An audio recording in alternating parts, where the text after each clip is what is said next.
Hey everyone, and welcome to This Explainer. I'm so thrilled you're joining us today.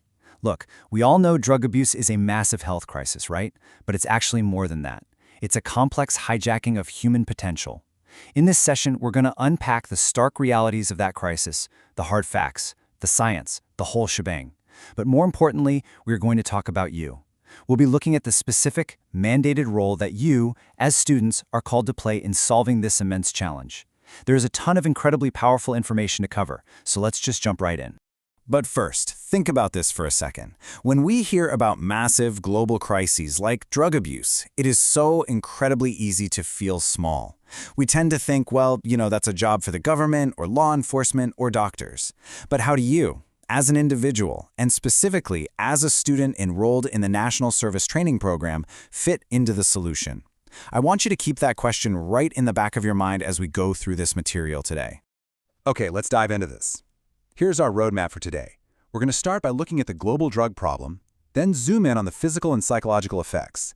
From there, we'll examine risk and protective factors, look at real evidence-based prevention, and finally, we'll zero in on the youth's role under the NSTP. All right, Section 1, the global drug problem. Because before we can solve anything, we have to understand its immense scope. Now, what's really interesting here is that drug abuse is absolutely not isolated to one specific area or demographic. It is a truly global crisis affecting millions and millions of people. It crosses all age groups, every socioeconomic background, and all geographical regions.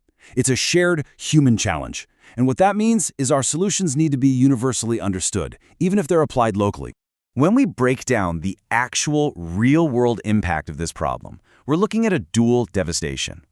First, you've got the direct health consequences. We are talking about severe personal destruction here. Addiction, fatal overdoses, chronic diseases, and really debilitating mental health disorders. But the devastation doesn't stop with the individual. There are massive social costs, too. Drug abuse bleeds out into the community. It contributes heavily to crime, violence, economic strain, and just overall social instability. It literally destabilizes entire communities and economies. It's this massive ripple effect that touches everyone. Let's move to Section 2, physical and psychological effects. We're zooming in from the global map right into the human body and mind.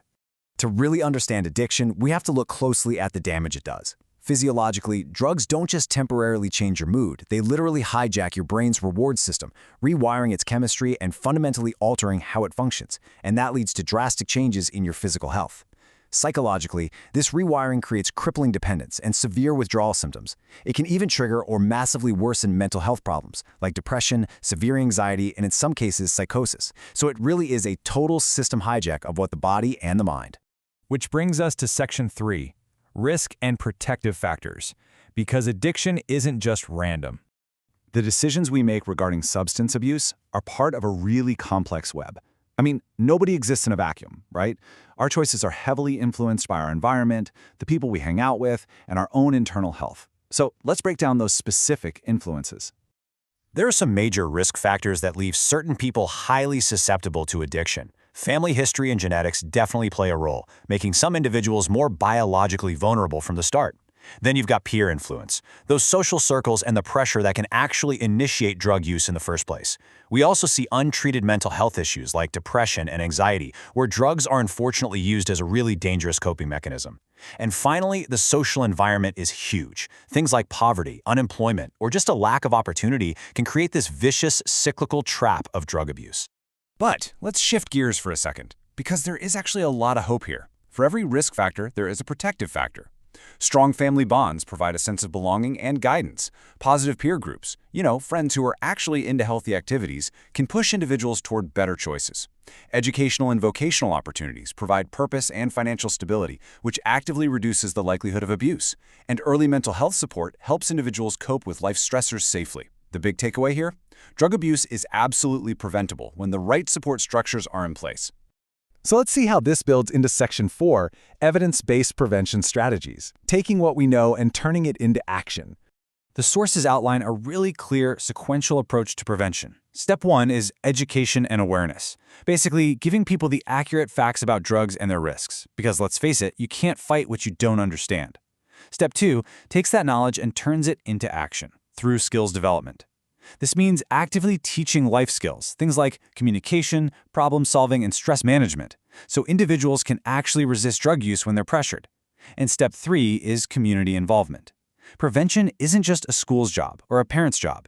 It requires engaging families, local organizations, and law enforcement to create a broad, solid network of support. But beyond just the programs and the laws, we really need a supportive environment built on compassion. Addressing the stigma of drug abuse is absolutely vital. We have to foster a space of understanding and acceptance for people who are struggling, while providing real, accessible, evidence-based treatment programs, counseling, and therapy. Reintegration back into a supportive community is just a massive piece of the recovery puzzle. Finally, Section 5, the youth's role in the NSTP. This is where you become the hero of the story.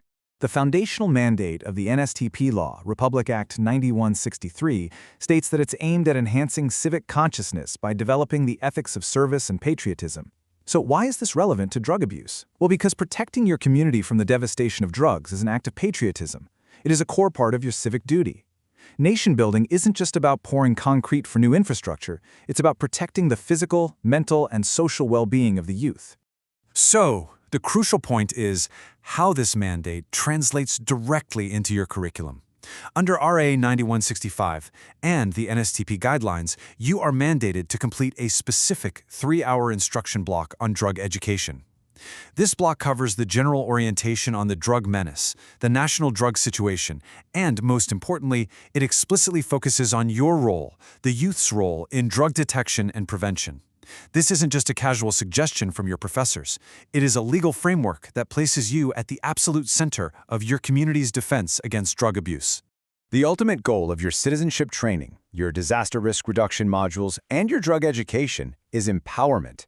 The NSTP envisions producing students who are civic-conscious, service-oriented leaders. You're being trained and mobilized not just to check a box and pass a class, but to be actual agents of social transformation. By understanding the risks, promoting those protective factors we talked about, and actively participating in your community, you are, quite literally, building the nation. I want to leave you with this final, provocative thought. We started out today by asking what your role is in a global crisis. And as we've seen, the law, your education, and your community all point to you as a key leader in prevention. So the real question now is, how will you take this knowledge, these hard facts about the global impact, the psychological tolls, and the power of protective factors, and actually apply your NSTP training to build a drug-free, resilient community? The tools are in your hands now. Thank you so much for joining me on this explainer, and I hope you leave here today ready to take action.